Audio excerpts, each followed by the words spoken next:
Hello everybody and welcome back. In today's video, we're going to be talking about the consolidation and maintenance of power, charismatic leadership.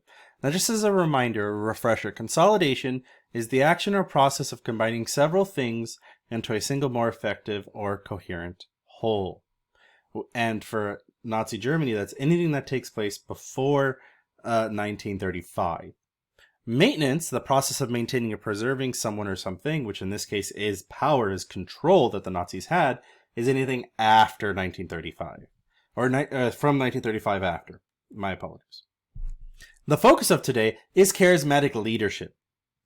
Now, what does it mean to have charisma or to be charismatic? That is essentially compelling attractiveness or charm that can inspire devotion to others. This photo that you can see actually on the slide, I think is one of the best visual representations of charismatic leadership. The fact that Hitler is there at a table having a conversation and people are engrossed in talking with him. All of these people, except for maybe this guy right here, who's just like off on the board.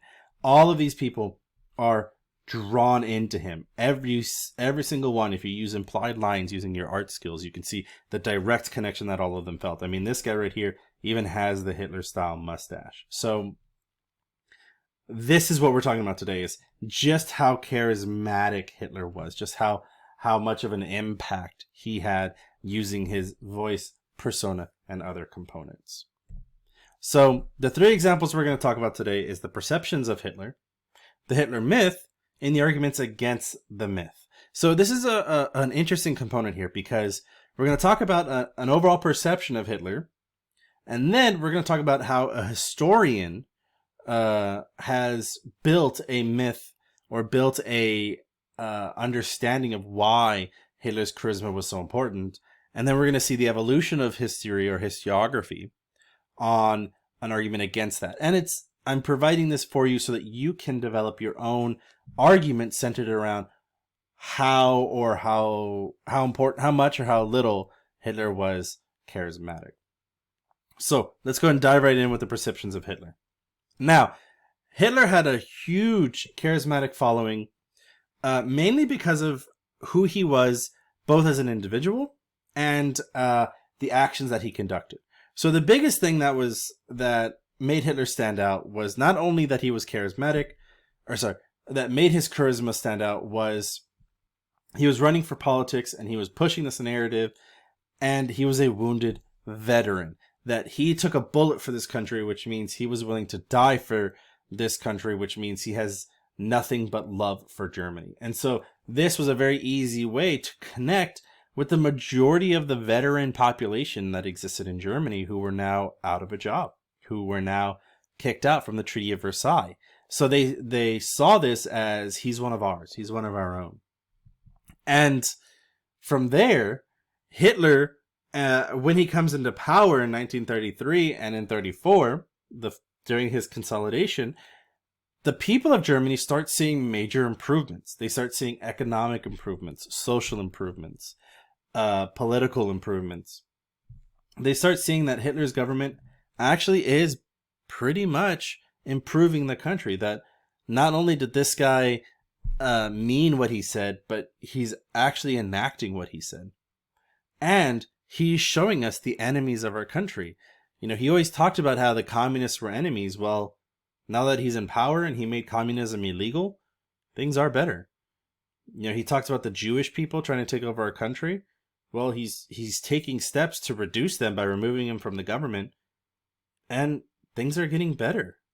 So people started to not only see this wounded World War I veteran who fought for this country, to then following through on what he was saying and promoting positivity and an improving of society, and that his enemies aren't necessarily impacting everyone else. And so all he is doing now is positive.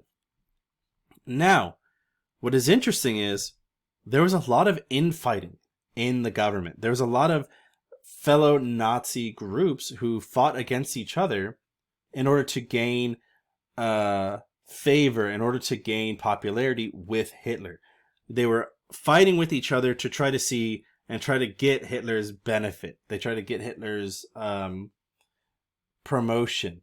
And so despite the fact that the country and everyone kind of seemed to be fighting against each other in an attempt to be on Hitler's good side, that at the end of the day, everyone saw, well, the government is fighting, but Hitler, this man, is above it. He's just doing the best job that he can. He's just doing everything that he needs to. And sure, this is causing the government to be broken or fractured in certain cases, but not Hitler. Hitler's still, he's above all this. He's a good guy. Regardless of everyone else fighting in the government, he's not the problem. They are. And so his charismatic leadership helped separate that perception that the fractures that are causing in the government aren't Hitler's fault, but the fault of the members, when in reality, Hitler is intentionally making these people fight against each other so that neither of them can ever get strong enough to overtake him. And all of this comes down to Goebbels' work.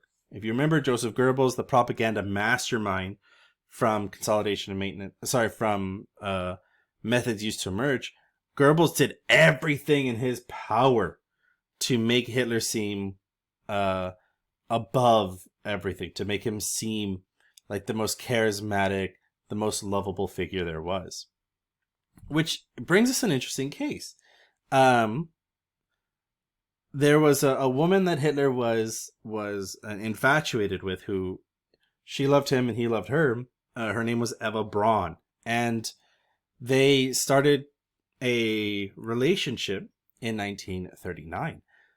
But because of Goebbels' work and because of the perception of Hitler and Goebbels and many people in the upper echelons prevented them from getting married. Hitler was like, no, I can't get married, because if I get married, that means I'm no longer available for the women of Germany.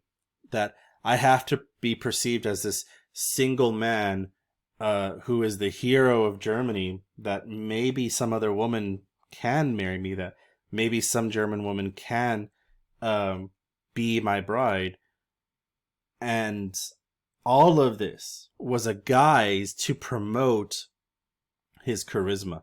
Was, I'm a single war hero fighting against the enemies of the country, improving the country, doing all of my hard work, and created this twisted kind of romantic affair between the public and Germany. Now, unfortunately, the story with Eva Braun gets a little sad, as Hitler does eventually agree to marry her in the end of 1944, and he marries her.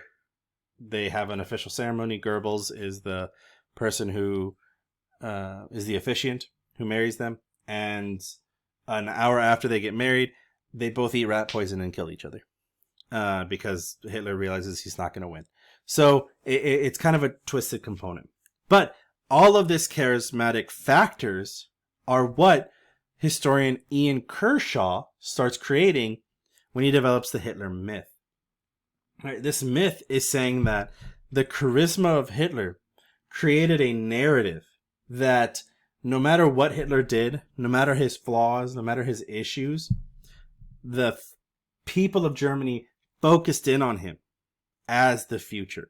That the propaganda that Joseph Goebbels did, like we see here on the slide, show that he was so charismatic that there was only one future, and that was with him. It also didn't help that one of the biggest slogans of the Nazi Party was 1,000-year Reich, 1,000-year government.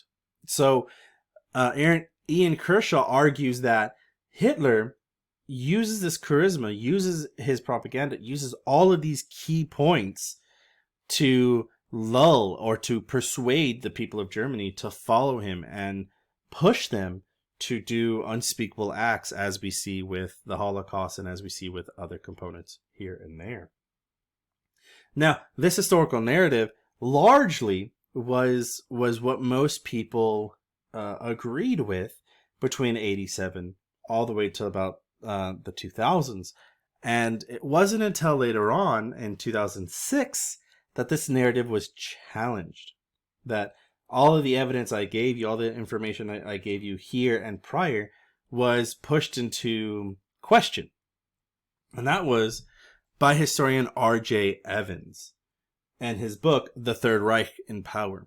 Now, he argues that the constant bombardment that the Germans faced, the constant propaganda, the constant showing of Hitler, the parades, the military banners, that all these different things that were shoved down the throats of the German people didn't mean that the people supported him. Just because they participated in parades, just because they were lining out in streets and doing the salute and all of that, doesn't mean they supported him. In fact, there are large parts of the government, as you can see here, where if you didn't participate in those parades, if you didn't push the narrative of the Nazi Party, if you didn't do these things, you would be publicly humiliated. You would be shamed, such as this gentleman here, who's wearing a sign that says, "I am a traitor," right? That a lot of what R.J. Evans argues is that, no, it wasn't just that Hitler was charismatic.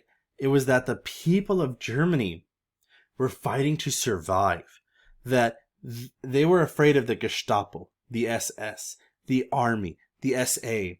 They saw the Night of the Long Knives. They saw what was happening to the Jewish minorities. They were watching everything that minority groups were facing, and saw that if they did not cooperate, if they did not work with the country, then they would be the next target. So when we look at charismatic leadership, there's two kind of paths that you can look at. Positive charisma, where Hitler has this godlike figure of a single war hero who's the future of Germany. Or you have R.J. Evans's case, where his charismatic leadership only existed because if you didn't believe the smile, if you didn't believe the charismatic persuasion, you would be met with violence. You would be met with threats. And that his leadership was what we call a carrot and a stick. If you didn't want the carrot, you'd get hit with the stick. And so I would really challenge you to read more into these historians and their narratives on the charismatic nature of Hitler, on whether he was truly a charismatic leader or a man who was willing to do and use any means to make sure people do what he wanted.